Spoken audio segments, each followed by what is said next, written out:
Do you know that the international education crisis will linger long after students return to Australia? A series of recent announcements about Australia's borders reopening mean there is hope of an end to the crisis in their international education sector. But there is still a long way to go. Over 145,000 international student visa holders are stuck overseas. It is still unclear when and how these students may be able to enter Australia. For detailed information, watch this video till the end, and yes, like and share the video, and don't forget to subscribe to our channel. Warm welcome from Brain Drain Consultants to our immigration information and news channel, A2Z Immigration Updates. If students do arrive in time for the start of the 2022 academic year, this won't overcome the issue of the pipeline effect. Disruptions to the flow of new students over the past 2 years will have a long-term impact. International students normally study for 2 to 4 years. It can take some time for enrollments to return to previous levels as missed or reduced intakes work their way through the system.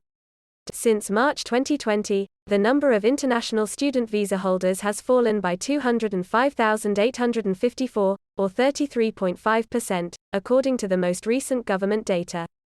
Complicating this picture is that many international students will be studying offshore because of the closed borders. By October 2021, the number of international student visa holders in Australia was down to 266,000. In October 2019, before the pandemic, 578,000 international student visa holders were living in Australia. This is a reduction of over 300,000 international students living in Australia, or about 54%. The halving of the number of students living in Australia will be having profound effects on those who rely on the international education sector. About 60% of the economic value of international education is a result of spending in the broader economy. According to the ABS, the value of the onshore international education sector was $5.5 billion in the June 2021 quarter, compared to $9.1 billion in the June 2019 quarter. While the growth in online learning has partly offset the losses, it is not enough to make up for the overall fall in international student revenue. The stock of students is constantly changing as students finish their courses and new ones begin their studies. One of the biggest challenges facing the sector is the impact of the pipeline effect. A disruption to the flow of new students takes some time to work its way through the pipeline. International students often progress from pathway courses, such as an English language or preparatory course, to studying a diploma or a degree at an education institution. For instance, in 2020, about 62% of Chinese international students completed a pathway course before enrolling in higher education for the first time. Many of the students now starting higher education courses were already working their way through the pipeline when borders closed. They have progressed from a pathway course to a higher education course. If new international students enroll once borders reopen, many of them will again need to progress through this pipeline.